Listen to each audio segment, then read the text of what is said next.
Mina olen Kristina. Ja mina olen Laura. Ja meie oleme Provintsi progressiivid. Räägime elust ja inimestest väikeses linnas ja suures maailmas. Milline tundub maailm pärnakale ja Pärnu maailmale?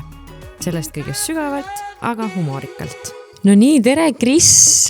Tere, Laura! Kas sa ütlesid Kris või Krissu? Krissa! Krista! Tere, Laura! Nii ammu pole näinud ja kuulnud, aga nii tore. Iga kord, kui ma siin olen, siis mul on selline tunne, et issand, kui tore, et me ikka seda saadet teeme. Mul oli täna hommikul lihtsalt see, et tempo on nii hull, et ma ei ole üldse jaksanud mõelda, mida siia lauda tuua, et see on tore. Ja samas ma igatsen seda aega tagasi, kus ma ei olnud esmaspäevast neljapäevani siukse koormusega tööl. Aga nii tore, et sina saad täna saadet alustada oma teemaga. Jaa, mu teema on tegelikult võib-olla rohkem nagu tähelepanek ja väike järeldus. Ja üsna päevakajaline, ehk siis ma tahaks rääkida Pärnu valimistulemustest. Sa ütlesid, et see on nii lihtne teema, mis sa lauda tood. Laura Kurs. Tegelikult see ongi, miks ma ütlesin, et see on tähelepanek ja sellele järgnev väike järeldus on seetõttu, et ma lihtsalt tahaks öelda kõikidele inimestele, et vaatamata nendele uudisnuppudele, mida me oleme viimastel nädalatel kuidagi eriti pingsalt Pärnu osas näinud, siis Pärnu ei ole EKRE linn. Jah, palun saage sellest aru. Ega ka mitte Ossi pealinn. Jah, olgu, EKRE tuli valimistulemustele otsa vaadates nii-öelda teisele kohale. Nad jagasid seda teist kohta Reformierakonnaga, mõlemad said 39 kohta oli vist meie selles linnavolikogus. Nad said mõlemad seal 7 kohta ja olgu, mõni pööritab selle peale silmi, ütleb, et no jaa, aga nagu Isamaa võitis, eks ole. Aga ma usun, et me saame kõik ka aru, mis selle tulemuse seekord 4 kohta paremaks nende puhul tegi. Ehk siis see on see üldine väsimus, üldine rusumus, üldine pettumus. Aga ma tahaks öelda, et Reformierakond tegi sellele vaatamata Pärnus tegelikult tubli tulemuse. Neil hääled jaotusid erakonna peale erinevate kandidaatide vahele ja EKRE puhul tõi pooled hääled neile isegi mitte Pärnus resideeruv Mart Helme. Kas olid pooled või 2000? Mida? Või oli isegi rohkem või? Mul ei ole praegu seda arvu siin. Õige, üle poole nad said kohe ütlen. Helmel ei olnud mingi 2003. 3569 häält sai EKRE ja Mart Helme hääli oli 2150. Millest me räägime nagu ja see inimene, keda taheti panna Pärnu EKRE poolt linnapeaks, sai mingi 300 häält. Ja see oli järgmine inimene oma tulemusega. Aga valimisliidud tegid väga tubli tulemuse. Valimisliit Pärnu ühendab 1 hääl 2000 puudu, valimisliit Südamega Pärnu natuke üle 2000, et Pärnu ei ole nagu lõpuni konservatiivne linn ja ma loodan, et need valimistulemused, kuigi neid saab ja kindlasti tõlgendatakse meelevaldselt, seda ka tõestab. Ükski koht ei ole lõpuni see või teine või kolmas ja ma ei tea, ma olen veits pettunud mingites sotsiaalmeedia plärtsatustes, näen jälle seda, et muidugi Ossi pealinn, millest me räägime. Ja ma näen seda intelligentsete inimeste poolt plärtsatustena. Miks sa teed seda? Nagu tõmba korraks hinge ja natukene äkki analüüsi seda. Või kui ka minu, ma ei tea, päris toredad nagu analüüsivad ka feministidest tuttavad, ütlevad, et mina ikkagi Pärnu seostab minu jaoks EKRE-ga ja ka see kord valimiste järgselt. Ja mul on nagu, et okei, et seda nimetatakse väheseks analüüsiks, mis siin praegu toimub. Ja siis täpselt need samad numbrid tõin ette ja isegi kui Mart Helme ei oleks Pärnus kandideerinud, oleks kandideerinud mõni teine, kes oleks võib-olla saanud ka omajagu hääli, on ju. Et see ei tähenda muidugi seda, et EKRE-l ei ole Pärnus mitte mingisugust häält. Kuulge, Pärnu on Eestimaa osa nagu, millest me räägime ja väikesed tõmbekeskused, nad ongi väga mitmekesised ühest küljest, teisest küljest siin ei ole ka sellist tugevat, ma ei tea, noorte kontsentratsiooni, ma ei tea, nagu on Tartus läbi ülikooli või mis iganes. nagu sa just Laura ütlesid, et inimesed on väsinud, nad on rusutud, nad on pettunud, kui me siin Isamaa häältest räägime, et mina saan suurepäraselt aru sellest, et kui ma ütlen, et ma olen, ma ei tea, mingites häältes pettunud, siis ma saan seda öelda ka privileegi pinnalt. Sest et minu toimetulek igapäevaeluga võimaldab mul tõenäoliselt rohkem liberaalsetele väärtustele keskenduda, mõelda, mõtiskleda ja mida iganes, eks ju, et inimene on mitmekihiline, mitmekesine ja mitmekülgne olend ja inimene on ka emotsionaalne olend ja inimene, nagu minu õpilased, kui ma siin Pärnu ühisgümnaasiumis tunde alustasin sellel õppeaastal septembris, siis esimeses tunnis urgitsesimegi seda, mida tähendab olla inimene ja nad kirjutasid post-itite peale, et kuidas nad siis selgitaksid tulnukale, et mis asi on inimene ja siis üks õpilane kirjutas, et ja ma jagasin seda ka Instagramis ja siis ma sain Instagramis nii palju tagasisidet, et oh my god, see on nagu epiphany, aga päris jube epiphany, et inimene on ainus loomaliik, kes peab maksma selle eest, et eksisteerida. Ehk siis sa sünnid ja hakkad elama süsteemis, kus selleks, et ellu üldse jääda, peab sul olema, ma ei tea, raha, sotsiaalsed suhted, mis iganes. Ja sa tabasid naljapäeva pihta, kohe lõpetame selle minu osa ära, ma käisin eile Pärnu Endla teatris Ossi linna, Ossi teater, käisin vaatamas etendust Arkadia, mis mulle väga meeldis, pikk etendus, aga meeldis ja tegelikult see etendus ilmestas nii hästi seda, mida sa praegu ütlesid, et inimesed, kes on nagu privilegeeritud seisuses, neil on tegelikult aega mõelda ja tegeleda nende teemadega, sest et kui sa nagu töötad igapäevaselt selle nimel, et ise ellu jääda ja oma pere ära elatada, siis paratamatult sinu maailmavaade ja see, mida sa enda ellu igatsed, ongi teine, on ju. Ja võib-olla sa ei oska selleks alati valida neid õigeid tööriistu. Ja ausalt öeldes, kui mind keegi varsti tööle ei võta, siis mina hakkan ka EKRE-t valima. Mina ka, sest et siis on minu jaoks ellujäämisküsimus oluline ja muu teate mingi kukale. Issand jumal.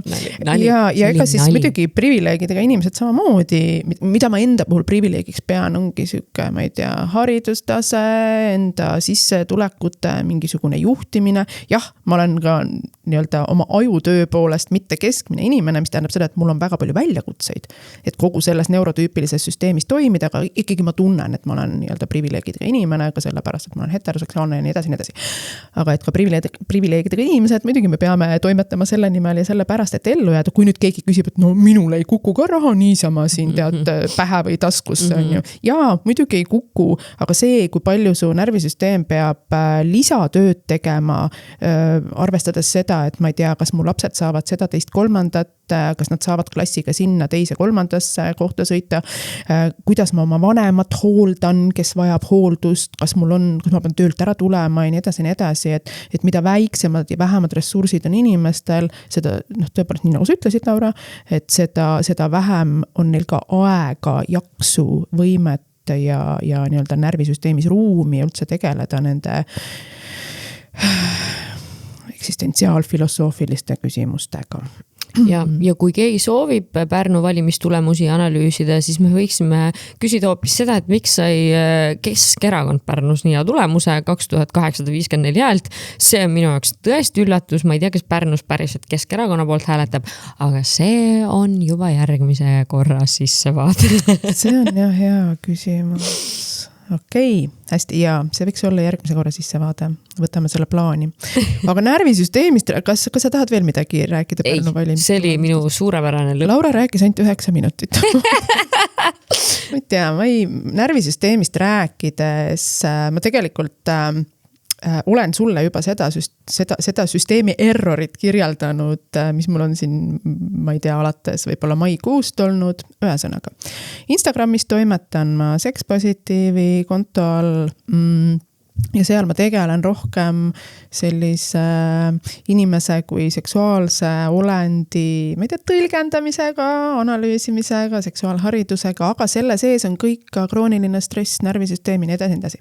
Nii, aga see ei ole ainus asi, mida ma antropoloogina teen, ehk siis kuuluvus ja selline allostaatiline koormus, selline koormus, mis on pidevalt meie süsteemis, sellepärast, et ma ei tea, süsteem, milles me elame, esitab meile nii ebainimlikke tingimusi, et need ei puutu ainult seksuaalsusesse. Nii, long story short, LinkedIn on siis teine nii-öelda kanal, kus ma rohkem räägin kuuluvusest, ma ei tea, vaimsest tervisest, närvisüsteemist, organisatsioonidest, ma ei tea, toimimisest ja nii edasi. Olen siin Laurale räntinud, et no ma ei tea, mul oli mingi 1,5 aastat pausi vist siin LinkedIni vahel, ega ma enne seda ka väga aktiivselt seal ei toimetanud. Noh, peaks kuskil olema, peaks ennast, ma ei tea, mainima, välja tooma. Tore, vaatame, proovime. Sellest saadik, kui ma sinna mais tagasi läksin, ma tunnen, et ma olen mingis errorispiraalis. Kui öeldakse, et LinkedIn ja väga mitmed LinkedIni eksperdid või spetsialistid ütlevad, no LinkedIn ei ole sotsiaalmeedia. Mis asi ta siis on, kui ta ei ole sotsiaalmeedia? Nii, Laura pööritab silmi ja ta läks vesikurku. LinkedIn on vägagi sotsiaalmeedia, lihtsalt see, kuidas ta toimib, ta on nagu lipsuga sotsiaalmeedia. Kuigi me tahame teha jubedalt nägu, et ei, ta ei ole, lipsuga ta ei ole korporatiivne, mis asja ta ei ole, muidugi ta on. Aga see selleks, kui minu käest nagu küsiti, et mis sa seal LinkedInis teed või et kas sa tahad võib-olla nõuannet, et kuidas seal paremini toimetada, ma olen igal inimesel öelnud, et aitäh, ma ei vaja nõuannet, ma lihtsalt vaatan, I want to have fun ja kui mul fun ei ole, siis ma enam seal edasi ei toimeta. Kuhu see ränd nüüd jõuda tahab, on see, et antropoloogiliselt on LinkedIn, ma olen seal praegu rohkem kui jälgija, mitte kui postitaja nii väga, ta on antropoloogiliselt tohutult huvitav, aga psühholoogiliselt tohutult kurnav. Ja siis ma nagu vaatan neid inimesi ja vaatan nende inimeste postitusi ja mida ma ka Laurale olen juba rääkinud ja ka oma teistele sõpradele on see, et üks suuremaid erroreid on minu jaoks see, mida inimesed, kes LinkedInis nagu mõnede inimestega ma olen ikka päris elus ka tuttav ja toimetan muudes suhtluskanalites ka või suisa silmast silma. Kui palju öeldakse seda, et kuule jaa, ma tean, see on nii kohutav, see on nii väsitav ja siis ma vaatan järgmisel päeval, aga sa teed seda jälle. Täpselt see sama postitus, täpselt see sama ülesehitus. Laura, ma kohe annan sulle sõna, ma näen, Laura hüppavad silmamunad peast välja kohe. Et igatahes selline performatiivsus, seda niikuinii, aga ta on nagu mingisugune siuke rituaalne turg või et me justkui räägime iseendast, mina nüüd selle inimesena ja nüüd ma õpin puhkama ja nüüd ma teen seda ja oh my god, need sabbaticali teavitused, mis seal LinkedInis on. Kui sa oled sabbatical, ehk siis see tähendab seda, et inimene võtab tööst aja maha. Esiteks pole minu asi muidugi öelda ega kobiseda, et kas sa nagu päriselt võtsid teadlikult tööst aja maha või sa põlesid läbi ja nüüd kuidagi toimetad või ma ei tea, oled sa koondatud või mis iganes, mis on jumala okei etapp ja periood. Sorry, Laura. Ei, ma olen lihtsalt nii nõus. Okei, ma annan sulle üldse sõna. Ma pahistan ennast tühjaks lihtsalt ja siis ma lasen Laural pahistada. Ma kuulen. Et ühesõnaga see selline mingi iga postitus, mis on justkui järjekordne performatiivne rituaal, aga nad näevad kõik välja sarnased. Alustan mingisuguse justkui ennast alasti tõmbava lausega. Ma kõlan jõudsalt, ma tean. Ei, see on nii naljakas. Tead, kas võiks Vikerraadiosse saata selle analüüsi või Raadio 2 või niimoodi, et terve Eesti seda kuuleks? Ma ei tea. Ühesõnaga, alustatakse justkui väga sageli sellise ennast paljastava lausega, mis tegelikult ei ole ennast paljastav, see ei ole mingi risk, mida sa siin praegu teed, eks ju. Siis seal jutu keskosas on mingisugused targad nopped, vahetevahel on seal isegi, oh my god, emotikonid. Ja siis see postitus lõppeb küsimusega. Ja siis ma nagu vaatan, mina ja ma tean, et ka Laura on inimene, kes me mõtleme mustrites, me näeme mustreid, me märkame mustreid, vahel on need mustreid väga sellist kuuluvust või kuuluvus, sellist pealiskaudset kuuluvust, kuuluvustunne on ka erinev, eks on selline sügavam kuuluvus, kus ma saangi olla autentne ja mina ise, on selline pealiskaudsem kuuluvus, võib olla, et näed, et me oleme siin kinos, vaatame sama filmi, naerame samade naljade peale, siis on kuuluvus, kui ei naera, siis on see, et kas mul on midagi viga või neil on midagi viga. Aga et see selline kogu see performatiivsus, see on väga põnev antropoloogiline vaatlusväli, aga psühholoogiliselt minu jaoks nagu tohutult kurnav. Ja see, kuidas ka suhtlus, seal ilmestub nagu nii hästi see, kuidas suhtlus on kapital. Et ta ei ole lihtsalt suhtlus kui suhtlus, mitte suhtlus kui mingisuguste lihtsalt sisekaemuste ja mõtete sõnastamine, vaid suhtlus kui reaalselt monetiseeritav kapital. Võt nii. Ma ei tea, kas see on rant over, aga ja mida ma sellega öelda tahan, ma ei teagi, mida ma sellega öelda tahan. Ma tahan lihtsalt rantida natukene, et see, ühesõnaga, ma läksin sinna just kui, mitte, ma ei olen teadlik ja analüüsiva inimesena ja mõtestava inimesena ikkagi ma nagu valmistan ennast ka ette. Natukene. Ma läksin sinna justkui, et ma vaatan, mis bassein siin on, sulpsan sisse, nii piltlikult öeldes, natukene aega ujusin ja praegu ma tunnen, et see kloorihais lämmatab mind, et ta ei ole mitte see, et kloorihais, või kloorilõhn, mis seostub sellega, et kohe on fun ja ujumine, vaid kloorilõhn, mis seostub sellega, et me oleme selle vee siin nii ära puhastanud, et siin ei ole sisuliselt ühtegi elusorganismi enam. Oi, ma kuulsin klooni. Freudian.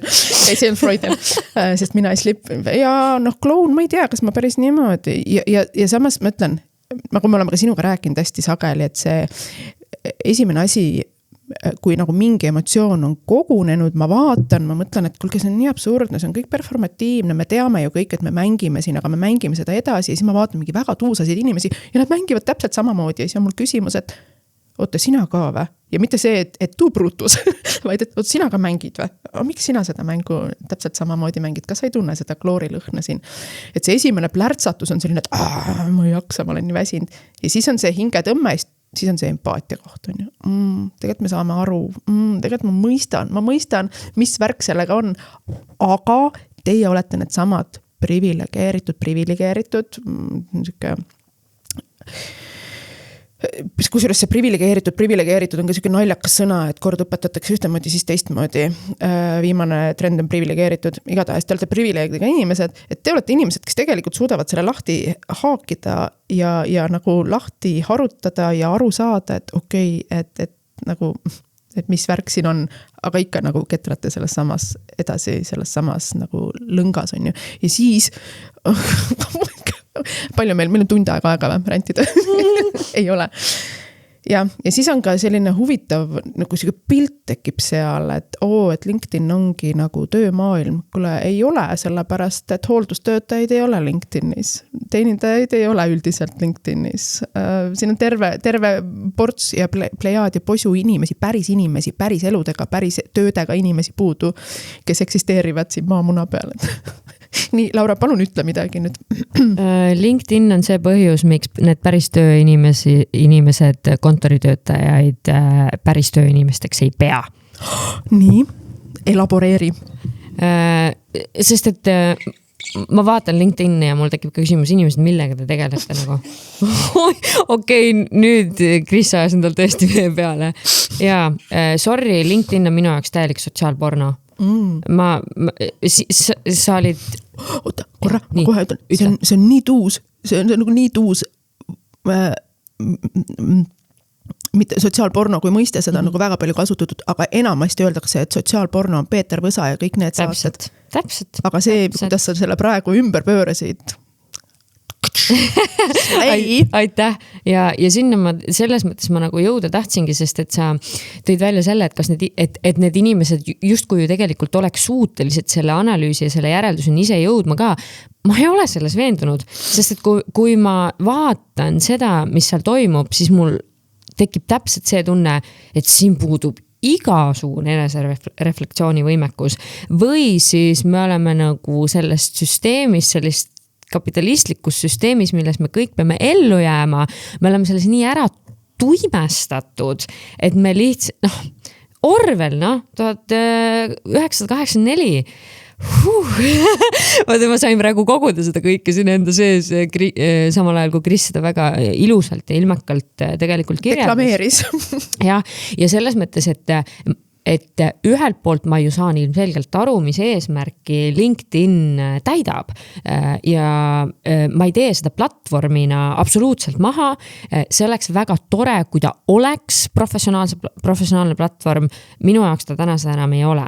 Ja ma ei tea, kas see tuleneb, ma tegelikult arvan, et tuleneb meie aju eripärast sellest, et me suudame mõelda või mitte ei suuda, vaid mõtlemegi mustrites ja tajume neid mustreid ka üksteisest läbi minemas ja imbumas. Ma ei ole mitte kunagi ennast sellel platvormil hästi tundnud. Ma tundsin ennast hästi siis, kui ma selle platvormi endale 10 aastat tagasi tegin, kui ma täitsin seal ära oma selle CV osa, kui seal oli enamasti tõesti postitused ettevõtetelt, ekspertidelt, mingitelt coachidelt. See oli tõesti, see oli huvitav professionaalne sisu. Ma ei viitsi iga päev lugeda, mida mingisugusel kommunikatsioonieksperdil või müügijuhil on kirjutada sellest, millisele järgmisele järeldusele ta oma hommikusörgil või kohvi tehes jõudis. Absoluutselt ebaoluline, sorry inimesed, te reostate internetti ja mul ei ole mitte midagi muud selle kohta. Ei, tähendab, on veel, mul on veel. Ma lihtsalt tahaks ka seda, et kui neid postitusi, nüüd ma kusjuures näen, et see on paari kuuga muutunud veidi, aga et ole nagu vähemalt nii, ma ei tea, kuidas ma ütlen, put some effort, võta need N-dashid ja M-dashid sealt ära, et see ei ole nagu copy-pasta ei loodud tekstist, aga minu jaoks ka need pseudodialoogid, mis on postituste all. My God, jaa, sinna ma tahtsin ka jõuda. Ma olen sinuga nii nõus, nii hea, et sa selle välja tood, nii rikastab. Ja alati nad ei pruugigi olla pseudod, aga saad aru, see peamine vibe seal, või isegi mitte vibe, mis vibeist, kloori haisu sees ei saa mingit vibe'i tekkida. Võib-olla saab, aga mingi pussu vibe. Ja Kris, vaata, ma tahan ka seda öelda ja täiendada, et ega me seeläbi hetkel ei vähenda nende inimeste tundeid selles osas, et neil tekkiski mingi äratundmine, aga lihtsalt kui me vaatame nagu kogumis selle LinkedIni kultuuri kujunemist, siis see on, tead, ma ei tea, miks ma nii põlema selle peale lähen, aga mul on tunne, et see on mingi perversne peegeldus tegelikult sellest, kuhu me lääne ühiskonnana jõudnud oleme. Ja võib-olla, ma mõtlesin, kas ma toon selle välja või ei too, sest et ma olen selline hästi iseseisev, hästi ise hakkama saav, uhke inimene ja ega ma tegelikult ei räägi nagu liiga palju sellest, mida ma ise oma isiklikus elus läbi teen, sest et ma ei näe põhjust, miks ma peaksin ise minema sellega internetti nii-öelda koormama, ja nagu nii minu mindset on see, et ei, ma saan ise hakkama. Aga paar päeva tagasi ma nägin ühe oma tuttava postitust, mille saatis mulle mu hea sõbranna, sest et ma ise ei käi väga LinkedInis, ma mingitel hetkedel lähen sinna sisse, sest et mul on notificationid maas ja kuna mulle ei meeldi need punased täpid, siis ma käin seal ja siis ma teen punased täpid sealt ära. Aga ma tegelikult seal ei käi, ma jälgi, mida inimesed seal teevad, sest et sorry, mind tegelikult ausalt ei huvita. Aga ma sain selle sõnumi, et sõbranna saatis sõnumi, mine vaata, läksin vaatasin ja seal oli mu enda väga hea tuttava postitus, keda ma pean väga tugevaks professionaaliks. Ma ei tea, kas ma laiendan. Jah, ta on sama eriala inimene, mis mina. Tema nišš on natukene teine, aga ta on väga tugev selles, mida ta teeb. Ja tema postituse pealkiri oli 7 kuud töötust. Ja ma oleks isegi lootnud. Ma nägin seda. Ja ma oleks isegi lootnud, et ta oleks selle teinud nagu veel isiklikuma. Samas ma ei heida talle ette, et ta seda ei teinud, sest et me hiljem temaga rääkisime, et ta tegi selle sellises võtmes, nagu ta selle tegi, ta ütles, et kui ta hetke leiab, et paari nädala pärast ta tahab sellele järje postitada, aga ta tõi seal välja midagi väga olulist, millele ma olen pühendunud selles osas, et ma sellest ühel hetkel kirjutan natuke laiemalt, aga ta kirjutas, et ta saatis sadu ja sadu CV-sid ja et see oli nagu must auk 7 kuu jooksul ja ühel hetkel ta otsustas, et ta ei tee seda enam. Sest et nagu mina on ta jõudnud suurel enamusel neist vestlustest viimase 2 hulka ja ta ei ole seda tööd saanud. Ta on teinud need värbamisprotsessid läbi, mis on väga pikad, ma peaks mainima. On tõesti ta on teinud kodused tööd ära. mis vahetevahel on tasuta töö. Absoluutselt, ma koostasin ühele ettevõttele eelmine nädal 4-leheküljelise strateegiadokumendi, millele ma sain tagasisideks kommentaari. Ma kavatsen sellest kirjutada, terve see värbamisprotsess oli väga-väga pealiskaudne ja millele ma sain tagasisida, et me ei tea täpselt, kuidas see meie nagu innovatsiooni eesmärkidega haakub. Ma olin viimase 2 seas. Kas see isiksustesti ja vaimsete võimete testi ka ära tegi? Ja ei, seekord ei, aga ma pidin 10 minuti jooksul tõestama, et ma oskan pressiteadet kirjutada. Samal ajal ma olen 10 aastat kommunikatsiooni valdkonnas töötanud ja siis ma ütlesin sellele eelnevalt, et ma tegelikult olen mitte neurotüüpiline, et see on minu jaoks hästi stressitekitav olukord. Ma tean, et ma failin selle ülesandest, et see lihtsalt ei sobi mulle selle ülesehituse poolest. Ma kommunikeerisin seda ja mu tagasiside oli see, et me tunneme, et see osa jäi sul nõrgaks. Ja siis ma mõtlesin, et võib-olla ma saadan teile nagu oma tehtud tööd. Ma korra ütlen ja siis väga sageli on see, et me tahame mustrist ja raamist välja mõtlevaid inimesi. Kullakesed, need mustrist ja raamist välja mõtlevad inimesed on sageli just mitte neurotüüpilised inimesed, kes lihtsalt vajavad teatud tingimusi ja performivad nagu gold. Ja ma panin neile tegelikult tagasiside kirja kokku selle ülesande osas. Ühesõnaga, nüüd ma liiksin hoopis teise teemast. Ei, väga hea. Et aga ühesõnaga, kuna see on mul praegu nagu hästi südamel, kogu see värbamisprotsessi teema, kas värbamisprotsess on kaasav, kas ta on arvestav, kas ta on mitmekesine ja mitmekülgne. Et ma tunnen, ma pean sellest ühel hetkel kirjutama ja tulles tagasi LinkedIni juurde, siis ausalt öeldes oli seda väga lohutav näha. Minul on olnud õnne päriselt ka, et ma olen suutnud nii palju säästa, et ma saan ennast ülal pidada. Et mul on jätkuvalt minu eelmisest elust erakliente, kes mind usaldavad. See on olnud minu õnn, aga mu soov ei ole tegelikult täna olla vabakutseline, ma tahaks endale ikkagi leida töö ja see postitus oli lohutav ja samas ta oli selles keskkonnas väga värskendav ja kolmandaks ta illustreeris seda, et see süsteem, milles me oleme, ei toimi ja see on inimesi lõhkuv. Sorry, aga kogu see fucking värbamisprotsess, kus ma praegu olen olnud, minu jaoks on traumeeriv see, et ma otsustasin oma tööga mitte jätkata või see variant kadus mul laualt. Minu jaoks on olnud traumeeriv praegu tööle kandideerimine ja ma päriselt mõtlesin, et kui ma selle töö lõpuks saan, ma ei lähe sinna tervena. Aga midagi toimub praegu tööturul. Sellest me siin praegu ei räägi, me lähme Lauraga pärast jah, tegelikult see oligi kõik sinna mõelda. Väiksele kohvile ja siis ma räägin salajutte seal. See ei ole miks salajutud podcast. Aga hästi, tõmbame sellele teemale praegu joone alla. Õnneks meil on oma podcast ja me saame igas saate teemad üle rantida, kui me tahame. Meil on täna saates ülituusad külalised. Jälle, meil ei ole ühtegi mitte tuusa külalist olnud, aga tõepoolest, kui me räägime väikesest linnast ja suurest mõtlemisest ja suurtest tegudest ja suurtest tegudest ja väikesest linnast, siis Beach Grind on hunnik väga suuri tegusid väikeses linnas. No tere, üle 2 kuu olen mina ka jälle siin, muidugi esimene osa juba kõlas ära, aga Krisiga me ikka vahepeal räägime, külalistega ma ei ole mõnda aega kohtunud ja seda toredam on mulle tervitada külas, ma julgeks öelda Pärnu jaoks väga olulisi inimesi, nimelt meil on külas Grindi korraldajad Triinu Talviste ja Kaarel Sein, tere! Tere! Tervist! No enne me natukene jõudsime jutustada. Triinu ärkas oma kodus, mis asub Pärnus, aga kahjuks tuleb välja, et Kaarel, sina ei olegi pärnakas. Ma olen südames pärnakas. Ma alati kutsun ennast nagu wannabe pärnakaks. Olen elanud siin küll 2012 kuni 2013 ja ma ütleks, et 80% mu sõpradest tuttavatest on pärnakad. Nii et wannabe pärnakas. Mis sa tegid 2012-13 Pärnus? Me pidasime siin ühte lokaali nimega Klubibuss. Ja selline Munga tänava keldriklubi.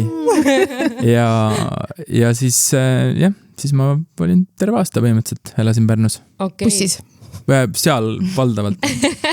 jah, aga selles mõttes väga südamelähedane koht. Ma tunnen, et ma nagu võiks vabalt siit olla. Ma küsin kohe edasi, mis su see mälestus või see tunne, mida sa kirjeldasid, see tolleaegsest Pärnust on, võrreldes näiteks praeguse Pärnuga? Minu arust Pärnu on nagu selline mull, mis ei ole muutuv selles mõttes oma vaibi poolest, küll aga arengud toimuvad siin kogu aeg, et see oli üks ägedamaid suvesi minu jaoks. Ma mäletan lihtsalt selline vabadus, sõidad oma rulaga kuskil rannapromenaadil ja naudid sõpradega aega, et selles mõttes see on nagu, mis minul Pärnuga seostub kindlasti. Sõbrad, suvi. Karl, on hästi mugav olla siin 3 pärnakat teevad nüüd ristküsitlust. Räägi, anna meile õigeid vastuseid. Mis sa arvad Pärnust siis?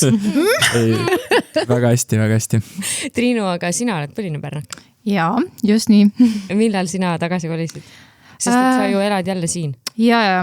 Ma arvan, et see oligi umbes nüüd rohkem kui 2 aastat tagasi, et siis ma tegelikult hakkasin juba vaikselt aasta ennem niimoodi tulema, et olin siin nädalavahetused, vahepeal nädala sees, et siuke Pärnu igatsus hakkas juba tulema, aga siis kuidagi elu mängis kaardid niimoodi, et ühel hetkel ma siia Pärnusse jäin ja siis ma juba sain aru, et mingi pool aastat läks mööda, et siis Tallinnast nüüd ametlikult ära kolida ikkagi Pärnusse ja olen väga rahul selle otsusega, et mulle väga meeldib siin.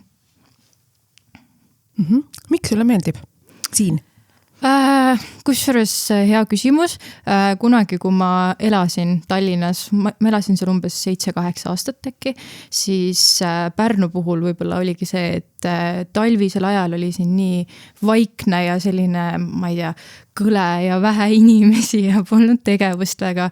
Täna on nagu vastupidi, et ma ei tea, kas see on vanusest tulenev või et ma hullult naudin seda, et mulle kuskil väga meeldis, kuidas üks klienditeenindaja Pärnus ütles, et pärnakate jaoks hakkab elu siis pihta, kui sügis algab, et siis on aega sinu jaoks tegeleda.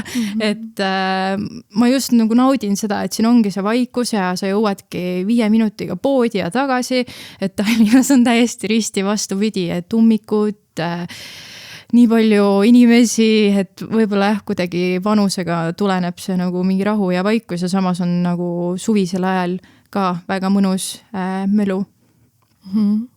Ja, Pärnu on siuke, nagu me oleme varem ka rääkinud, siuke ambivertne paik, et vahepeal on siuke hästi ekstravertne ja siis on hästi introvertne ja alati, kui keegi küsib, et mis sul seal talvel teha on, ei tea. Nagu me oleme ka enne rääkinud, et kui sa tahad, siis tegelikult on siin väga palju teha, et minul on pigem see, et see on, et ma pigem tahaks oma kookonis olla, eks, et tegelikult on siin ju nii neile hästi mõnus olelus ja elulus võimalus, kes tahavadki oma talvekookonis olla, kui ka neile, kes tahavad, ma ei tea, kultuuri nautida. Ja Pärnu on ideaalne koht, kus ka mitte midagi teha, eriti veel talvisel ajal. See on ka oluline asi, mitte midagi teha. Ja ma arvan, Pärnu võib-olla ongi, mulle tundub, et meile kõigile, kes me tagasi oleme kolinud.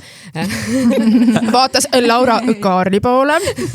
Et ma arvan, et Pärnu ongi meile tegelikult meelde tuletanud seda, et tänases sellises kultuuriruumis on nagu hästi raske astuda maha sellelt hustle rattalt ja Pärnu minu jaoks vähemalt, ja ma siin julgelt eeldan, et teie jaoks ka, tuletab seda meelde, et see on võimalik ja elus on ka muid väga olulisi aspekte kui see, et sa ainult nagu saavutad.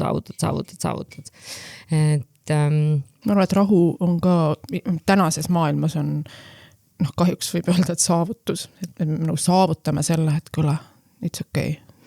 Absoluutselt ja ka Pärnus on selles mõttes võimalik väga palju ikkagi saavutada, et läbi sotsiaalmeedia, läbi neti kõiki asju teha, et kõik on ju tegelikult võimalik, et eriti meie töös, et selles mõttes mitte midagi jää tegemata, aga sa jõuad lihtsalt rohkem tehtud ja sul läheb aega ka iseendale rohkem, mis mulle nagu kõige rohkem Pärnu juures meeldib, et ma päriselt jõuangi trenni, ma jõuan jalutama ja ma jõuan veel kodus mõelda ja süüa teha ja selliseid asju teha. Ja no, nagu me enne alustasime, mina ütlesin, et ma 10 minutit tagasi jõudsin hambalt pesta. Siis ma olin mingi, ma tegelikult käisin trennis ja siis ma tegin veits tööd ja siis ma meiksin ära ja siis ma tegin Kaarliga kõne. Siis ma olin niimoodi, Ja Triinu on ebamaiselt võimekas ja see, kui palju ta ühte minutisse nagu tegevusi paigutab, see on jah, ma ei tea, kuidas see juhtub. Mis sa nüüd? Ma punastan nüüd. No nii, aga kas see Triinu võimekus on siis teid professionaalselt ka kokku toonud või, sest et me kutsusime teid ju siia, kuna me teame teid ka sellise festivali läbi nagu Grind. Kuidas teie kokku leidsite seal? No Triinu tõepoolest ühines meiega just tema kompetentsi pärast eelkõige. Ise ma olen vähem kompetentne? Turunduslikel teemal. Laura on 2 kuud ära olnud ja ta on roostes natukene. Ei, õigesti öeldud. Turunduslikel teemadel kindlasti vähem kompetentne olen mina. Aga ise oleme Beach Grindiga tegelenud tegelikult aastast 2012. Joosep Järvesaar, siis ka Beach Grindi looja tegelikult juba tegi surfiklubis üritust 2010-2011 aastal ka suvedel. Ja siis me hakkasimegi nagu vaikselt pusima, aga keegi meist ei teadnud, et sellest nagu saab mingisugune töökoht või veel vähemgi agentuur. Aga kõigile väga meeldis selles keskkonnas olla, ägedaid üritusi teha, uut muusikat eestlastele tutvustada, et nii ta nagu vaikselt kasvas ja ma arvan, et sa tulid kas 2018-19 midagi seal või? Ma ei mäletagi enam, see oli vist 3,5 aastat tagasi äkki täna. Okei, ja ikkagi pärast koroonat on ju. Ja. Et siis Triinu ühines ja see oligi tegelikult, ma ütlen, et sellel hetkel läks asi nagu järgmisele levelile, et muidu me nagu tegime nii-öelda põlve otsas, olime selline boyband, aga siis läks nagu tõsisemaks tegemiseks ja nii ta läks. Kuhu ta tänaseks läinud on? Teie jaoks? No, ma võin alustada. Ja. No jällegi uskumatu, et see on meie igapäevane selline leib ja ka tegelikult keskkond, kus meile väga nagu meeldib olla. Me oleme selline 8-liikmeline agentuur, vist on nii palju meid? 9 on isegi. 9 on isegi, vabandust, kes iganes. Kes iganes 9 oled. aga tegelikult suvel ja Beach Grindi siis nädalal saab sellest peaaegu selline 1000 inimest, kes tegelikult selle nimel töötavad, et selline mõnusalt suur pere ja keskkond. Ja ma ei tea, ma arvan, et meie põhi nagu selline missioon on alati nagu teha midagi ägedat muusikavaldkonnas ja tuua kindlasti välismaalt muusikat ja muid festivalile omaseid elamusi Eestisse ja panna selles mõttes Eesti kaardile ka mõnes mõttes. Kuulge, aga see teekond ei ole tegelikult teil üldse kerge olnud selles mõttes, et mina olen selline inimene, mu sõbrad on seda juba tunda saanud, et ma kritiseerin ka seda, mis mulle meeldib ja minu arvates see on üliterve, sest et me peame normaliseerima konstruktiivset kriitikat, mitu asja saab eksisteerida samal ajal ja see on mul tõesti südamel, selle ma sain nüüd välja sealt. Aga mulle Grind väga meeldib selles mõttes, et ma ei ole nagu sihtgrupp otseselt tänu oma headele sõpradele, ma olen seal saanud käia, et ma ei ole selline otsene sihtgrupp, aga mulle väga meeldib, mis te teete. Aga ma olen tajunud meedias mõningal määral avalikkuses kas võib-olla teatud nagu vaenulikkus teie suhtes või kuidas te seda ise tõlgendate või kas see on tõesti nii, et kui miski muutub liiga heaks, siis hakatakse selle kallal juba niimoodi teadlikult natukene nokkima, et näiteks ma saan aru, et sel aastal teil oli näiteks esinejatega seal keerukusi ja need põhjendused seal taga tegelikult olid väga loogilised, aga see mängiti välja kuidagi nii, et petate inimesi. Ma võtan, alustan. Ma arvan, et esiteks see punkt, mis välja tõid, et mida suuremaks festival läheb, siis seda rohkem ongi seda müra seal ümber ja paratamatult jääb meil rohkem meelde ja rohkem kõlapinda tekitab see negatiivne pool, et tegelikult ei tohi ära unustada kõike seda positiivset, mis siin ümber on, mida on isegi kordades palju rohkem. Aga jah, ma olen nõus, et meedias on kindlasti erinevaid vaatevinkleid sellele kõigele, aga üldpildis ega me ise ju teeme ikka oma asja ja südamega, et ma ei tea, Kaarel oskab siin võib-olla lisada. No selles mõttes uudiste pealkirju vaadates, ega väga vähe on, et kellel läks hästi või mis oli nagu super, et ikkagi klikki ja nii-öelda vaatamisi saavad need uudised, mis on natukene nagu sellised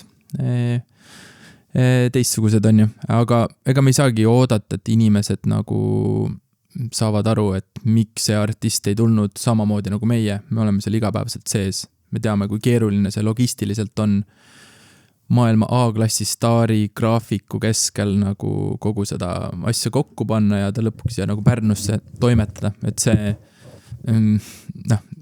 selliste loodusjõudude vastu nagu on tihtipeale keeruline, aga me peamegi omalt poolt tegema kõik, et ka selline ütleme keskmine inimene saaks aru, et mis tegelikult nagu juhtus ja olema võimalikult nagu ausad ja läbipaistvad ja ma arvan, et see on nagu key. Ja siinkohal mina kiidan nüüd Kaarlit kogu selle bookingu poole pealt, et see on nagu lihtsalt meeletu punktist A, punkti B, kõik need otsad viia ja et kõik artistid oleksid rahul, kõik osapooled oleksid teadlikud, et see välja paistab hästi lihtne, plakati peal on nimed ja lõpuks nad esinevad lava peal, aga kuidas see tegelikult kõik see protsess, et nad sinna plakati peale üldse nimi jõuaks ja et nad sinna lavale ka jõuaks, on meeletu töö. Enne Kaarel just ütles, et see on teie töö ja leib ja samas inimesed, nagu sa enne ütlesid, Triin, et inimesed näevad nime plakati peal. Kui suur töö või kuidas see nagu reaalselt välja näeb ühe sellise festivali korraldamine, sest inimestele võibki jääda mulje, et et festival toimub juulis või suvel, eks ju, ja siis ju nad hakkavad siis mais tegema midagi, et panevad selle festivali kokku ja siis tulevad keegid ja panevad rekkadega tellingud üles, kuidas see reaalselt välja näeb? No näiteks see konkreetselt, et 2026 suvel on järgmine festival, millal te selleks valmistuma hakkate? Juba enne selles mõttes enne selle suvist festivali me juba tegelikult tegime pakkumisi artistidele, et mida varem, seda parem. Kindlasti me täna juba teame, keda me 2027 ka soovime näha, et selles mõttes, kui sul ongi sellised suured nimed, siis sa pead hakkama nagu juba näitama ennast pikalt ette ja pakkuma, et me tegelikult võistleme väga suurte nagu riikide, suurte festivalidega ja mõnel artistil võib kuni 100 pakkumist olla sellel nädalavahetusel ja siis, et Eesti saaks valitud või Beach Grindi üritus saaks valitud, see on tegelikult väga nagu suur töö ja mõnes mõttes peab olema teatud nagu maine olemas, et üldsegi artist tahab siia tulla. Et see on ka tegelikult pikk töö nagu, et iga aastaga sa paned nagu ühe pusletüki juurde ja tekitad usaldust nendes nii-öelda artistides, nende tiimides, et tõesti, Beach Grind on üks väga oluline koht, Baltikumis üks oluline festival, kuhu sa kindlasti tahad tulla ja kui veel ütleme 3-4 aastat tagasi me ikkagi pidime ütleme väga palju nagu võistlema, et üldse kellegi tähelepanu saada, siis täna meil on isegi tekkinud selline võimalus, et me saame nagu valida ja mis siin salata väga palju peame ära ütlema artistidele hoopis, ka suurtele välisnimedele, et selles mõttes on väga hea märk, mitte üldse nagu uhkustada, aga see on pika töö selline tulemus, pai endale. Aga kuulge, nii huvitav, kuidas te selle listi nendest artistidest kokku panete, et kas te istute maha ja olete, et nii, see on praegu äge nimi, sellega mul on võib-olla mingi kontakt, see kindlalt meeldib inimestele, et kuidas te üldse nagu koostate selle nimekirja neist, kes võiksid tulla? Meil on selline avatud vestlus, väike selline usaldus. Messengeris? Ja selline ütleme usaldusgrupp, ümarlaud, kuhu me siis viskame nimesi erinevate parameetrite põhjal. Küll me jälgime, keda kuulatakse Eestis, kas siis läbi Spotify või siis mingite raadioradarite, et see on kindlasti oluline, sest et me tahame pileteid müüa.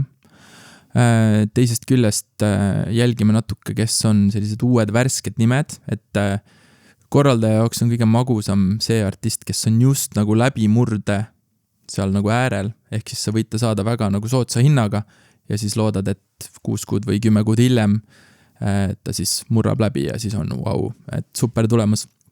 Et selles mõttes igal ühel on meil oma maitsed, oma selline tunnetus natukene on ju, et ütleme niimoodi 50-50 statistika versus tunnetuslikkus, jah.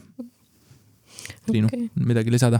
Ja võib-olla ka eelarve lõpuks või nii? Jaa, muidugi, see väike asi ka. Ma saan aru, mis Triinu teie tiimis on. Aga kuidas teil, tuleme siis Pärnu juurde tagasi, et kuidas teil Pärnus festivali korraldamine läinud on, sest et te olete ju nii suureks kasvanud? No ma ise julgeks arvata, et tegelikult on ju väga hästi läinud, et me oleme siin 3 aastat nüüd olnud sama platsi peal, me oleme stabiilselt hoidnud sama rahvaarvu, siuke 5% pluss miinus, arvestades majanduslikku seisu ja ilmastikuolusi, millega me peame võitlema, siis ma arvan, et see on väga hea tulemus, millega festival suudab ikkagi selliselt jätkata. Aga eks nagu ka ennist mainisid meediat, siis on ju teada, et meil ei ole olnud ka kõige kergem alati, et kindlasti ilmastikuolud näiteks käesoleval suvel tekitasid meile mõnusa väljakutse, ütleme nii, millega me pidime hakkama saama. Ja eks me ju annamegi endast alati parima ja proovime alati leida selliseid lahendusi, et kõik Pärnu inimesed ja kõik külastajad oleksid õnnelikud ja tunneksid ennast mugavalt ja hästi seal festivalil. Läks see küsimus nüüd natuke võib-olla kaduma, et kas ma vastasin su küsimusele? Kris tuleb oma küsimusega kohe sisse.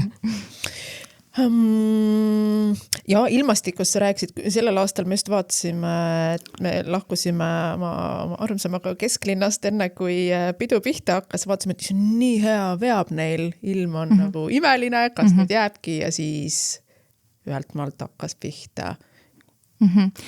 Ja tegelikult oli ka muidugi see, et pool suve oli juba nii palju sadanud, et kogu see maapind oli ju nii märg, ehk siis see tegelikult ei jõudnudki ära korralikult kuivada, mis tõttu me olime eriti nagu rasketes olukordades juba ennem seda, kui see festival alguse sai.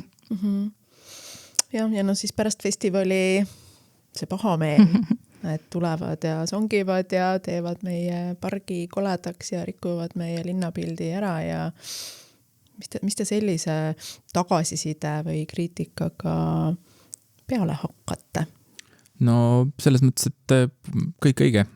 Park oligi selles mõttes rikutud ja ega me mingi suure naudinguga nagu seda nii-öelda vastu ei võtnud, aga siin, kui on probleem, siis tuleb nagu lahendusele keskenduda, et pigem ei lase nagu pead norgu ja selles mõttes, et see ei ole esimene nagu suurem probleem, millega me oleme tegelenud ja kindlasti mitte viimane, et lihtsalt selles mõttes, et enamus meie tiimist on nagu pärnakad, me ikkagi tahame seda asja teha jätkusuutlikult nii pikalt, kui me saame ja kellegi huvides ei oleks see, et me tuleme siia midagi rikkuma või ma ei tea, kuidagi linnaelanike elu nagu raskemaks tegema, et pigem ikkagi me pakume meelelahutust ja see võiks olla selline positiivne kogemus. Just, ja see pilt ei ole ikka päris sama, mis pärast Glastonbury festivali. Ja isegi selles mõttes nagu vahetult pärast Beach Grandi võttis ühendust ka laulupeo produktsiooni juht, kes lauluväljakul pidi veel eelnevalt suvel siis suurüritusi tegema, just ta küsis ka, et kuidas me lahendasime ja tegelikult oli väga palju nagu toetust siis kaasvõitlejate poolt ja jagasime infot teine teisele ja ütleme niimoodi, et järeldus on selline, et kui ikkagi nagu on väga palju sajab ja väga mudane, siis head lahendust ei ole. Loodus vastu ei saa. Aga kuidas seda muru siis nagu taastada või poputada? Et selles mõttes ma tahaks seda ka öelda, et kellegi huvides ei ole ka see, et Pärnust ära lähete. Ja kui me oleme siin rääkinud sellest, et meedias jääb kõlama enamasti see negatiivne, siis ma loodan, et te ise ikka teate, et et väga, ma tahan öelda, suurem osa inimesi tahab teid Pärnusse. Et ja tulles siis nüüd sealt hästi suure ringiga jälle sinna Muru juurde tagasi, et mind lihtsalt nagu Valga ja Aednik huvitab, et mis sa teed selle Muruga siis? Et kas Muru oli rohelisem enne beach grindi? Kindlalt, aga võite kasutusele võtta. Super. Ühe sõnaga selles mõttes, ma ise ka suurem asi Aednik pole, küll aga plaanin seda tulevikus teha rohkem. Visualiseerin juba.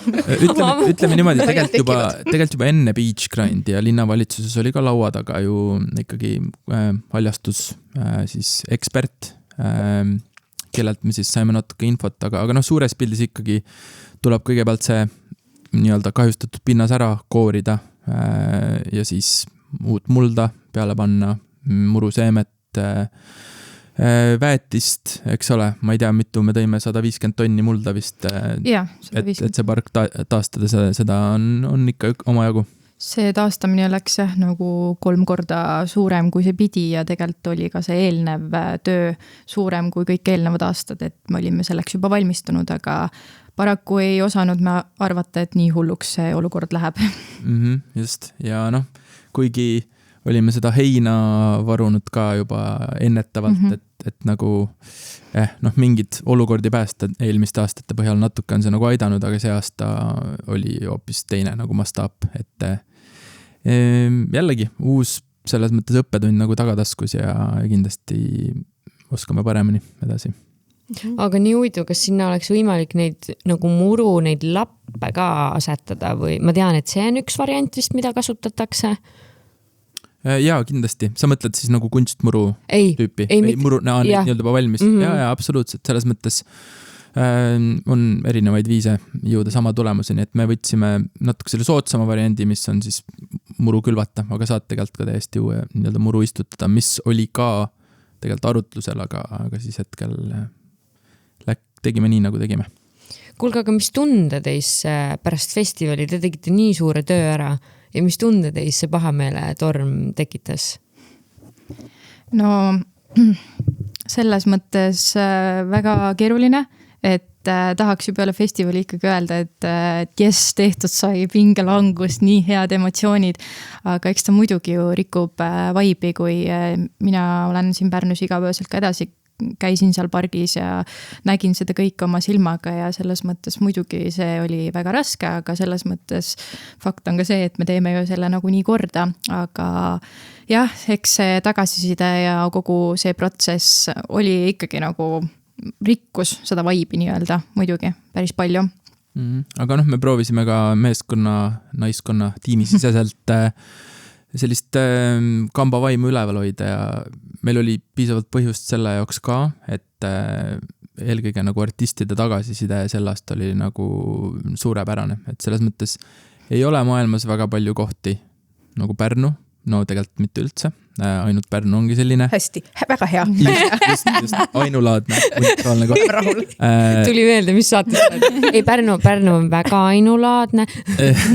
Et me kasutasime nagu backstage'ina ja ühe lavanaga Villa Mende, siis maja ja hoovi, et see juba see esimene saabumine välisartistile, nad tulevad kuskile lossi ja siis nagu, et see kõik oli nagu suurepärane ja eelkõige kiidetakse ikkagi meie sellist võõrustamis nagu oskust või ma ei teagi, kuidas seda muud moodi nimetada, et väga soe vastuvõtt on kõigil alati olnud ja tegelikult ka Triinu oskab kommenteerida, kuidas meil see külastajate tagasiside läks. 90% siis selles 3,5 000, kes siis tagasisidet meile andis, vastas, et on festivaliga väga rahul ja rahul. Mina andsin ka. Andsid, jah? Aitäh. Mis sa valisid? Saame kohe teada. Et jah, selles mõttes, võt see teeb alati südame soojaks, et see küll jäi sinna augusti lõppu, see tagasiside saamine, ehk siis algselt oli plaanis seda teha natukene kiiremini, aga siis pidi tegelema teistsuguste kommunikatsiooni probleemidega. Aga tulla selle tagasi korra artistide juurde ja selle valimisprotsessi juurde, siis mis paneb välisartisti siia tulema ja näiteks eriti seda A-klassi staari ja sellist inimest, kes ei ole siin ka varem käinud. Mis need argumendid on? Väga hea küsimus, et ütleme niimoodi, kuidas üldse võib-olla alustame, et kuidas selliseid suuri nagu nimesi saada ja kuidas sinna üldse jutulõnga nagu saada, et see on, et see on selles mõttes pikaajaline protsess ja ma arvan nagu ka muudest tööstustes, et see on sarnane, et sa käid kuskil välis sellistel mitte messidel, aga konverentsidel, käid järjest ennast nagu tutvustamas, väga tihti peab ka nagu Eestit tutvustama, sest et võib-olla ei teata väga hästi, mis toimub, on ju. Ja see on selline pikaaegne nagu suhtlus siis artistide agentuuridega, et algul me võib-olla võtame nende sellise C-kategooria artisti, ta tuleb oma tagasisidega, ütleb, vau, üli tore oli, siis järgmine aasta antakse meile nagu suurem võimalus ja selles mõttes ega nii ta nagu aastatega ongi nagu kasvanud ja meil on ju tekkinud videomaterjali, me oleme selles mõttes veebis nähtavad, aga ma arvan jah, selline suusõnaline ikkagi levik võib-olla aitab kõige rohkem kaasa, aga ka see, et sa käid kogu aeg ennast nagu näitamas, selles mõttes ma arvan, et jah, on edu võti. Hästi suur kiitus, muide ma tahaks öelda ka teie, ma ei tea, visuaalkunstnikule või? Et kes iganes teil neid lavasid teeb ja sa saad ossa nuppu seal vajutab ja tuld laseb ja see oli nii äge. Aitäh, siin kiidusõnad kindlasti Jüri Kartul, eriefektide. The one and only. Ei, päriselt, see oli lihtsalt nii lahe. Ma lihtsalt seisin seal ja vaatasin niimoodi, oh my god, ma ei suuda uskuda, et see toimub Pärnus. Kusjuures üks Euroopa suurimaid mingid eriefektide ettevõtte juhte oli ka Beach Grandil koha peal ja ma arvan, Jüri pani veel vingemalt tänu sellele seal. Nii lahe! Ja, aga see lava, kusjuures, et ta selline oli meil sel aastal, see oli üsnagi nagu juhuslik olukord. Ma käisin siis 2024 Amsterdam Dance Eventil, mis on üks nagu suurimaid konverentse, kus ma iga aasta proovin käia ja siis uusi diile lukku panna ja ka uut infot Eestisse tuua, et seal on see kõige värskem muusikatööstuse info. Ühesõnaga, mulle kirjutas läbi selle nii-öelda festivali programmi üks tüüp, ütles, et tead, pakuvad ägedaid lavalahendusi. Saime kuskil väikses Amsterdami kohvikus kokku, sõime Peter Ballenit ja jõime kohvi ja siis tuli välja, et ta ei ole üldsegi selline ütleme, põlve peal askeldaja, et teeb Hollandi ja üldse madalamaade suurimaid festivale ja ta oli nii mõistlik, ta ütles, et alustame kuskilt, et ma saan aru, et teil ei ole võib-olla samasugust eelarvet nagu Tomorrowlandil, aga teeme midagi, et nad on väga nagu valmis siis pikka perspektiivi vaatama. Tõi ka näite, kuidas ta Argentiinas põhimõtteliselt oli ühe festivali nagu algusest peale niimoodi, algul tegid ühe lava, siis panid natuke rohkem ja nüüd see on nagu üks suurimaid festivale seal, et läbi sellise disaini tegelikult festivali kasvatada. On väga äge mõte. Ma siis nagu viskan ka sisse, et mina tunnen Tomorrowlandi kunstilist juhti või no vähemalt kunagi oli Tomorrowlandi kunstiline juht. No. Mr. Pancook. Kutsu grandile. Võin uurida. Tal muidugi võib-olla ei ole nagu nii suur, ma arvan, Pärnu tegelikult, vaata see, kuidas me selle looduse sinna sisse inkorporeerime, see Pärnu rannapark, ma arvan, see positiivselt teda üllataks küll. Ei, täpselt samamoodi siuke mingi 60+ Hollandi mees, hästi pika habemega, oma punase musta flanellsärgiga Eurovisioonil, Eurovisioonil saime tuttavaks ja tegelikult ta tegi Hollandi selle kunstilise teledisaini selle asja, mida te näete telekas. Ühesõnaga siuke täiesti istus lihtsalt seal backstage'is ja sattusime rääkima ja siis tuli välja, et kes see inimene tegelikult on ja siis mul oli mingi Mr. Pancake nagu, wow! Aga jah, siuke vahele mõige. Mis te neile ütlete, või ma ei tea, kas üldse peab neile midagi ütlema, et see Beach Grind, see, mis enne oli see Weekend festival või? No, selles mõttes, et eks asukoht on üpris sarnane, on ju? Üpriski, veits. Triinu on lihtsalt nii poliitiliselt nagu korrektne tasakaalukas. Ei, et aga mina olen Weekend Festivalil ka kunagi käinud ja julgen kinnitada, et selles mõttes on nad ikkagi erinevad asjad oma meeleolu poolest, et kui sa seal seda festivali tarbid, eks muusika valik paratamatult natukene võib-olla sarnaneb, vähemalt mingis kategoorias. Meil on rohkem võib-olla live-artiste, Kaarel oskab selle kohta võib-olla rohkem lisada, aga üldiselt minule meeldib lihtsalt Beach Grindi rohkem tarbida külastajana.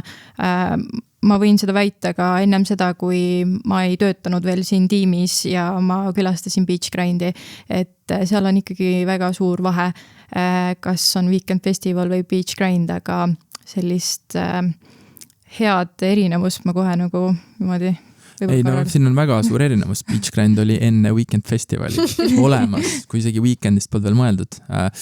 See selleks, ma arvan, et Beach Grind on ikkagi nagu kohalik toode, eelista kodumaist, et selles mõttes siin on ta loodud, siin on teda kasvatatud ja see poisike on kohe-kohe 13, et selles mõttes ta ongi nagu ma arvan, et väga paljudele inimestele, kui sa ütled, et mis sõnu seostad sa nagu Beach Grindiga, siis ma arvan, et esimeste seas on Pärnu kindlalt 100%. Weekend Festivaliga, ma ei tea, kas see on nii? Ja, minule seostub Kõrgõstan, sest ma jooksin siit ära Kõrgõstani koolitama, kui Weekend Pärnus toimus. Isegi Tori vald tundus liiga. Ja, ei, kellele positiivsed, kellele negatiivsed emotsioonid, et või siis hoopis midagi muud. Kõik on väga okei. Ja inimesed vist kipuvadki unustama, et te olete tegelikult nagu põlve otsas alustanud nende tegemistega, ja tegelikult see core team on täpselt see sama ja see, et olete kõik tahtsin öelda, et eestlased, kohalikud ei mõelnud, et diskrimineerida ühtegi teist rahvust, aga selles mõttes, et te olete nagu kohalikud, suur osa on teist Pärnust pärit, et see ongi vist, et kui miski läheb nii suureks ja nii rahvusvaheliseks, siis inimesed hakkavad sellesse suhtuma ka kuidagi nii, et küll nad saavad hakkama ja küll nad on juba seal ja nad on nii, aga tegelikult te olete ikkagi see, mis te olete, ma arvan, algusest peale olnud. Tunne on küll selline, vähemalt. Jaa, et võib-olla see erinevus on ka nüüd mina turundusliku poole pealt, et kogu see brändi kasvatamine, et grind on ikka nagu grind, et muidugi Beach Grind on saanud natukene suuremaks ja me ka töötame selle nimel, et me ei ole enam võib-olla täpselt see sama, kes me olime 13 aastat tagasi oma kirja, keele ja kõige poolest, et nagu iga inimene kasvab suuremaks, tema jälgijaskond ja sihtrühm kõik kasvavad suuremaks ja me peame sellega kaasas käima, aga grindil on ikka selline lapselikkus ja selline siuke mõnus sarkasm ja siuke nagu huumor ja meie näod on ka samad, on ju Joosep, Mihkel, Kaarel, ehk see on võib-olla ka selline erinevus, et mina nagu inimesena tunnen, et see läheb mulle nagu korda ja südamesse. Et jah. Jaa, absoluutselt. Ma arvan, et festival on selline pikaaegne nagu suhe külastajaga, et seda nagu jah, sa võid mingi rahapatakaga visata ja teha kõige vingema festivali, aga ikkagi nagu siin eelpool sai mainitud Glastonbury on ju juba, ma ei tea, 40. aastat toimub, on ju Roskilde Taanis, et tegelikult ma arvan, et me praegu oleme sellises järgus, kus me nagu hakkame enam-vähem nagu aru saama, mis see festival nagu endast hõlmab ja ma arvan, nüüd edasi läheb ainult paremaks ja selles mõttes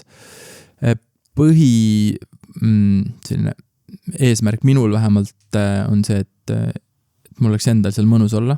Ma olen 35, et ma kindlasti ei taha tarbida sellist muusikat ja olla selline, nagu ma olin nagu võib-olla 20-selt on ju, et selles mõttes see kõik käib nagu festivali kasvuga kaasas ka ja ma arvan, et see on üks väga oluline märk.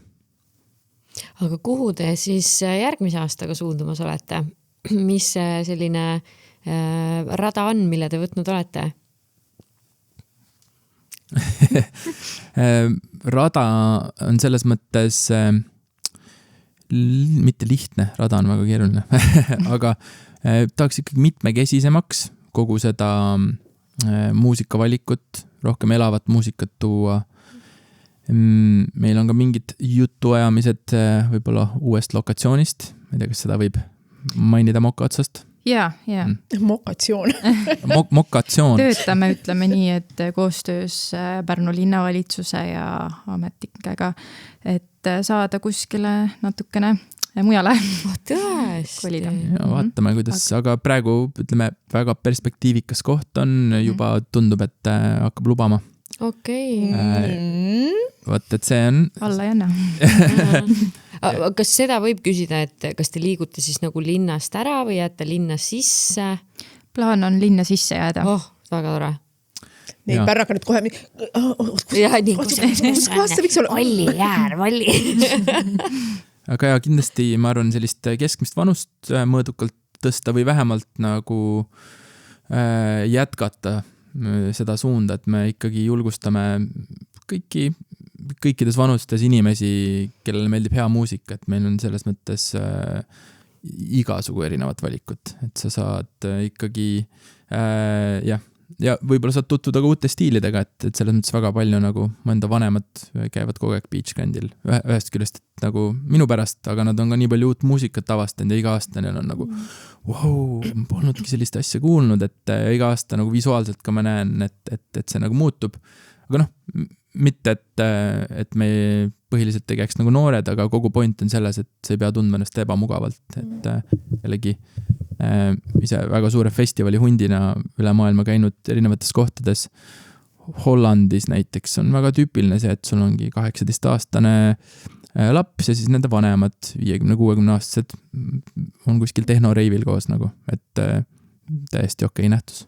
Eks Eesti festivalide maastikul ka ju, no mitte, ma ei tahaks siin mingit konti visata, minu üks lemmikuid festivale on Võnge olnud, aga nüüd ma viimastel aastatel ma ei taju enam seda vaibi, et varasematel aastatel ta oli täpselt selline perekonnafestival seal ja ta oligi kultuuri, mitte ainult nagu esinejate ja mitte ainult nagu ansamblite ja lauljate, mitte ainult muusikafestival, vaid ta oligi nagu palju laiemat midagi ja nüüd viimastel aastatel pigem seal on see suundumus vastupidi, et ma ei saa enam seda nagu vaibi kätte ja mitte sellepärast, et ma ei tea, enam ei ole mingi 2017, 2018, vaid nagu, et see nagu lahjeneb ära kuidagi. No eks ikka, see on, ma arvan, kõige suurem challenge ka nagu festivali korraldajal, kuidas sa nagu aasta-aastalt hoiad seda festivali huvitavana ja nagu tundes Võnge festivali korraldajat, ma arvan, et tegelikult on väga tubli tööd teinud, selles mõttes, et iga aasta uude kohta kolida, nagu see on kõige suurem nagu kõige keerulisem osa sellest, et sellepärast me oleme proovinud ka nagu nüüd viimased 3 aastat olla nagu samas kohas, esiteks me saame ma ei tea, kulusi optimeerida, me saame seda platsi paremini tundma, nagu iga aastaga paremaks, kui sa lähed iga aasta uude kohta. No, alustad nullist, respekt nagu Võnkele, et ta on ikkagi seda joont nagu jätkanud, aga... Ja vahel ta mängib välja ja vahel ei mängi välja, eks ju, et muidugi, kui sa oled, ma ei tea, järve ääres, Peipsi ääres, oled mere ääres, Altjal on hoopis teine, kui sa oled kusagil nagu metsa vahel, kus võib olla otseselt nagu see vaib juurde ei mängi. Muidugi ta on selline riskibusiness. Ja kindlasti igal aastal on ju mõned inimesed, kellele see oli parim elamus ever, aga noh, ega kõik elus käib üles olla, et selles mõttes on täiesti normaalne nähtus, et kogu aeg ei olegi nagu parim ja kõige uuenduslikum ja noh, elame ja hingame koos nagu elukavata.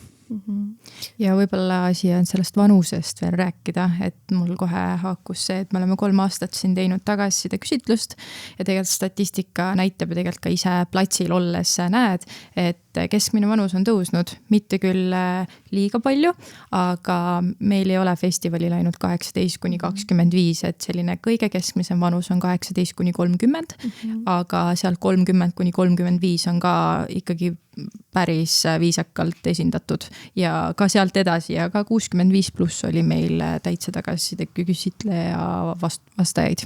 Jah, ja sa mainisid praegu õiget sõna viisakalt, sest et hästi palju on ka eelarvamusi, et see festival justkui ei ole viisakas, et kõik on purjus, mis iganes, mille meelevallas, armastuse, aga mina käisin see aasta ja väga viisakas oli. see ongi tihti, et kui ennem rääkisime siin ka meedia poolest, et see, mis toimub festivali väravatest väljapool, ei ole tihti meie nagu ohjata, et mis melu ja mis seal täpsemalt on, aga kui sa lähed festivali alasse sisse, siis tegelikult üldpildis see kõik on väga viisakas ja ma võin seda kinnitada, et olles ise ju ka seal kogu aeg edasi-tagasi ringi käinud, et kõik on väga tore ja väga viisakas tegelikult. Ma pean teile töövarjuks tulema, sest et muidu me seda podcasti siin ära ei lõpeta, ma tahaks hakata tehnilisi küsimusi. Nii, kuidas te seda turvalisust tagate ja millised on, aga ärme sinna praegu lähe. Ma arvan, et meil hakkab aeg hoopis vist otsa saama. Ja on aeg meie traditsiooniliseks viimaseks küsimuseks. Ja ma mõtlen, kuidas ma seda, et kas ma nüüd siis küsin, et kuidas Grind Pärnut rikastab ja Pärnu Grindi rikastab. Ma arvan, et on vist niimoodi hea läheneda, et me võtame selle Grindi poisi siis, nagu te ütlesite, 13-aastane. Kui tahate, las ta siis olla 13-aastane poiss. Ja ei kindlasti rikastab festival Pärnut, sest et see on üks kõige kvaliteetsemaid festivale minu arust. Ja Pärnus või Eestis? Eestis. Maailmas. Ja ma arvan, et isegi tegelikult Euroopas võib täna juba öelda, et me toome siia ikkagi uut muusikat, ikkagi maailma klassistaare ja tegelikult, mis siin salata ka korralikult nagu raha Pärnusse sisse selle nädalavahetusel, et tavaliselt võib-olla rahast väga palju ei taheta rääkida, aga see on oluline aspekt. Keskmiselt siis 3,7 miljonit selle käesoleva suve nädalavahetusega. Oh my god, tehke iga nädalavahetus Grindi suvel. Aga siis ta ei oleks nii eriline, vaata, siis ta ei oleks nii eriline. Et ma ütlen, et kes pole käinud, tulge kohale, et selles mõttes võib-olla nagu mõne, ma ei tea, meediaväljaande nagu loodud kuvandist võib-olla ei saa päris õiget pilti, et tegelikult on ikkagi inimesed naudivad, inimesed on õnnelikud, naeratavad, kuuluvad head muusikat. Ma ei näe, et miks selline asi ei võiks jätkuda. Mis kuupäevadel ta on järgmisel suvel? 10-11 juuli 2026. Jaab, ma olen teisel System of a Downi kontserdil. Aga kas me oleme nüüd esimene koht, kus see välja öeldi või? Tegelikult me oleme ühes kohas öelnud juba. Nii et. Aga me ei tea, mis see koht on. Et me oleme esimene koht, kus öeldi välja, et Grindi järgmise aasta toimus aeg. Avalikult ei ole seda kommunikeerinud. Aga kuidas Pärnu Grindi rikastab? Teie rikastate Pärnut, aga kuidas Pärnu teid rikastab? Pärnu on lihtsalt see koht ja kui Jumal ja mis veel muud organid annaks, et me siin saaks jätkata. Linnavalitsus. Ja ilm. Jumal ja linnavalitsus. Ja ilm. Ma arvan, et see juba rikastabki. Et see keskkond tegelikult ainulaadne koht, kus üritus teha ja see suvine vaib, seda ei ole võimalik kuskil mujal linnas või rannas nagu saada. Nagu ka artistidelt on tulnud ju tagasi, et Euroopa üks idüllilisem paik, kus festivali teha, nii et selles mõttes on ka põhjus, miks me oleme seal ikkagi proovinud leida võimalust, et püsime jääda. Aga ma võib-olla lisaksin selle eelmisele küsimusele ka omalt poolt, et dubleerin Kaarlit kõigega, et ma ise mõtlen niimoodi, et pärnakana on tegelikult nii äge, kui sulle tuuakse maailma tasemel artiste ja produktsiooni otse siia kodulinna ja mõnele just nooremale poolele, näiteks miks mitte ka vanemale, ongi see suve kõige ägedam nädalavahetus, mida jääd aastateks meenutama. Nii et ma arvan, et see on just see, mille peale näiteks mina turunduslikult ja üleüldse nagu toote pakendamisel kõigele mõtlen. Ja kui ma võin, siis ma tahaks öelda siia lõppu veel ühe sinu mõtte, mis mulle lihtsalt väga meeldis ja sa kirjutasid mulle ja ütlesid, et festivali korraldamine ei ole nagu poliitiline kampaania, et lubad ja siis võib-olla kunagi teed, vaid kui lubad, pead päriselt ära tegema. Nii äge. Wow. Ja, et see võib-olla see mõte nagu tuligi sealt, et kunagi ma olen ka käinud siin kommunikatsiooni õppimas ja töötanud meediamajades ja nii edasi, et võib-olla võiks ühte ja teistpidi seda kommunikatsiooni teha, aga miks me nagu ka ei ütle alati nagu kõike nii detailselt välja, mida tegelikult tagataustal ju töö kogu aeg käib, on see, et me lihtsalt, kui sa ütled selle välja, siis sa pead selle nagu ära tegema ja see ongi siin taga, et me ju tegelikult igapäevaselt töötame niivõrd paljude asjade nimel, mis ei paista välja. Kuulge, aga aitäh teile ja mina loodan küll, et Pärnusse jääte, sest et igal juhul rikastate Pärnut. Suur aitäh! Ja rikastate sõna otsus mõttes 3,7 miljonit. Aitäh! Ja nende ilusate sõnadega lõpetame. Aitäh! Aitäh!